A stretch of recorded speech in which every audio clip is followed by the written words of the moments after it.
Hello everybody, welcome to another JoJo's Bizarre Adventure Pitter Patter Pop video. So, I decided to do something a little bit different because I don't think individual stages in a row are going to be that entertaining as far as like new events go.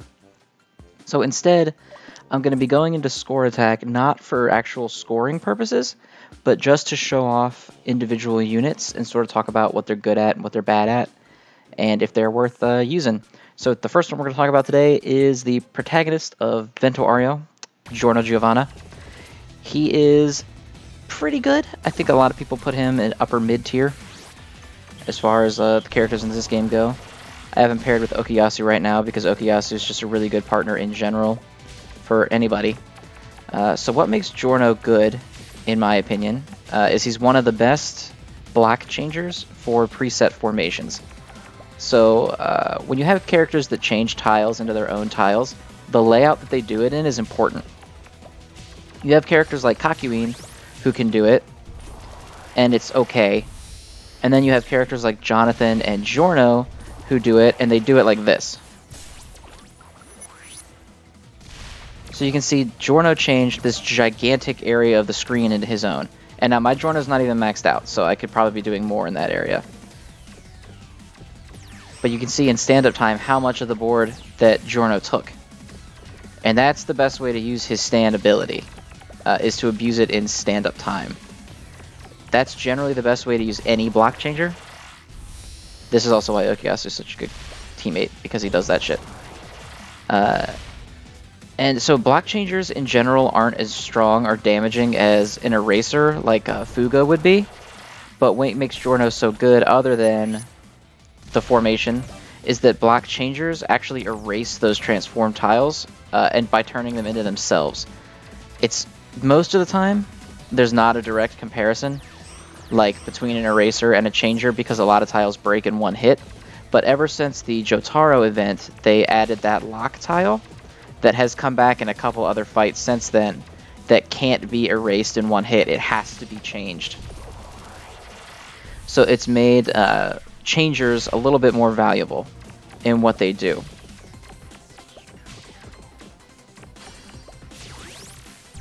Let's see if I can get a big combo going. I haven't really gotten to get any giant ones yet, unfortunately. Alright, come on, give me some Jotaro, or some Giorno blocks. Not gonna happen. That's okay. So I mean, look at the layout that he has, is that you can get ×3 and ×4 blocks pretty easily. Again, we're not going for score on this one, we're just talking about Giorno. So Okuyasu I brought this time because he's just a good general companion for anybody. But Giorno, being sort of a self-sufficient changer, is that he works more or less with anybody.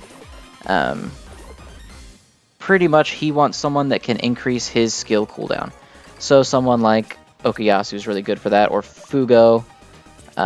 Giorno is okay with Fugo, because he will erase those blocks in the middle so you can still play the board. But because he doesn't shatter those blocks, it's not as good as it could be. So I'm going to show one other pair off with Giorno, and that is Koichi. Koichi is really good with block changers in general, because Koichi's ability, if you guys don't know what it is, he charges tiles. Just whatever tiles are in that formation that you saw on his character page in the center of the screen. So once we get to stand-up time, whenever that may be. Oh crap, we have to charge up Giorno first. That's not good. It's not good at all. Come on. Okay, here you go. So you charge up Giorno, you use his ability on the center, then you have Koichi charge all those center blocks. So now those blocks do bonus damage. And look at how big that Giorno combo is now. And now look at the damage buff from when it was Okuyasu over to when it was Koichi. Okuyasu and Giorno were doing like 45 to 50-ish K every time. Giorno is out here doing 70K with Koichi on his team. Oh, you jerk. I was saving those Giorno tiles. So now we pop a Giorno again. Get as many of them in there as we can. And we Koichi. Charge up that whole center set of blocks.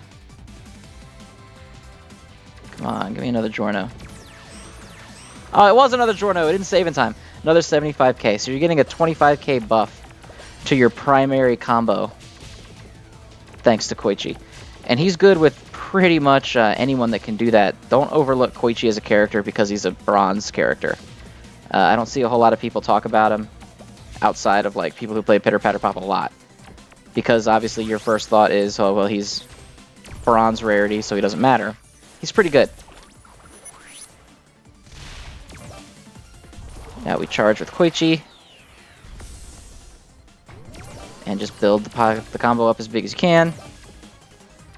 And then when you have a changer like this, you want to try to move tiles out so that if a Giorno tile falls in, it will get buffed.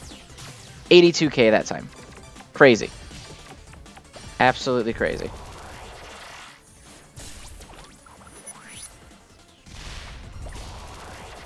I mean, it doesn't sound like a lot, but you got to remember who these like what level these characters are.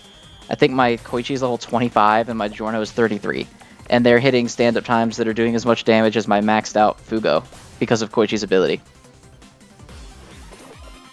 But in general, if you want to use Giorno, that's what you're using him for, is to get really big stand-up time combos that are going to do a lot of damage.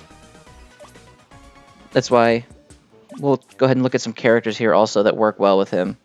So on this screen, no one is super crazy. Caesar is okay because he's a turn charger.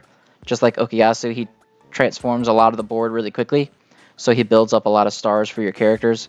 Stroheim can kind of do the same thing, and Stroheim has the added benefit of taking his tiles out of the game once he uses special ability. So that means that when you go for those big combos with Giorno, you'll have more Giorno tiles to work with because there won't be as many other colors on the board. That's part of why Stroheim is super good, in my opinion. Okuyasu, we already talked about him. He's just a really good charger in general. Rohan is okay because he transforms tiles into Giorno tiles, and he also charges them. So you can get a big combo off the front of the board, but generally Koichi is just better than Rohan is. Not a ton better, but I think he's better. Nobody really on that screen, unfortunately. And now you're kind of getting into the little bit down here, but Pesci is okay with Giorno. Pesci, I think, is pretty good with anybody. He just kind of has a good skill for friends. And then, of course, Koichi, who is honestly probably one of the best characters in this game, despite being a bronze character. He tends to work really well with anybody. If you want to go check the rankings here, look at how many people are using Fugo. And then right here you got Koichi. Koichi. So Part 4 Jotaro is the best character in the game. I guess this guy's using Rohan because he doesn't have Koichi built up. Some people don't. And then you have Koichi behind him. You have Fugo. You have characters like that. But so in score attack, Giorno's not going to be that great for getting a high score just because of the nature of his ability.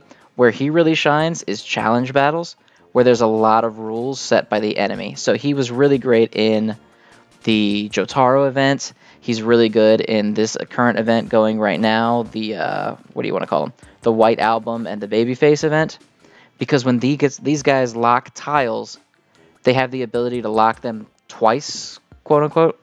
So when you try to use someone like Mista or Fugo to wipe the board, it doesn't work on these double-locked tiles. It'll only break them one time. But if Giorno transforms that tile into one of his own tiles, it's gone, even if it's double-locked. You don't have to do it twice. That's more where orb changers are at their... Not orb changers, wow, Dokkan coming out of me here. Where tile changers are at their best. It's not the only part that they're good at, because you can use them in other things. But that's where they're at their best. That also goes for Jonathan, who I think is also very good. He's very similar to Giorno, in that he lets you get really big stand-up time combos by changing a big portion of the board. Generally, tile changers are not the strongest characters just because of how they work, like we said earlier. But the best three, which in my opinion are Jonathan, Caesar, and Giorno, are good just... Oh, and Joseph. Young Joseph is also really good. They're good just based on their consistency. They can get you those big combos in stand-up time. They also clear a lot of hazards off the board. They are some of the best characters to take into these individual events. Score attack, I was about to say stand-up time. Score attack and individual events kind of work differently, whereas in score attack you have two characters that work well together just to pump your score as fast as you can, but they don't necessarily always work around board hazard. Score attack very rarely has strict board hazards. Like you saw with the one we were fighting earlier, he messes with you twice, and it's very easy to get rid of his traps. Not always the case in the harder ones, like the Santana event, where if you didn't play quickly or have a board changer like Giorno, he could seal off the entire board and you just couldn't play. It was tough. And that is where tile changers are at their best. That's where Giorno is at his best, is getting you out of traps and doing big damage in stand time. So I hope you guys enjoyed it. I hope you at least learned a little bit about how to use Giorno. He is a popular starter character. A lot of people pick Jonathan because he's generally considered the best one, but a lot of people also pick Giorno. Generally, the only starters that don't get chosen are Part 3 Jotaro and Josuke because they're just not that good. But I hope you guys learned a little bit about Giorno Giovanna, a little bit about how to use him. And then if you want me to, I can start going through other characters that are either popular or not. I don't really know how versed a lot of people are in this game in comparison to like how often I play it. So my first thought was not to do the really popular characters like Koichi or Fugo or any of that. But if you want me to, we can go through those too, just so people can kind of get a handle on, I don't want to say the meta, because I wouldn't say there's necessarily a hardcore meta in a puzzle matching game, but in good characters and techniques to use with those good characters. Let me know in the comments below. I hope you liked. Bye-bye. Have a good one.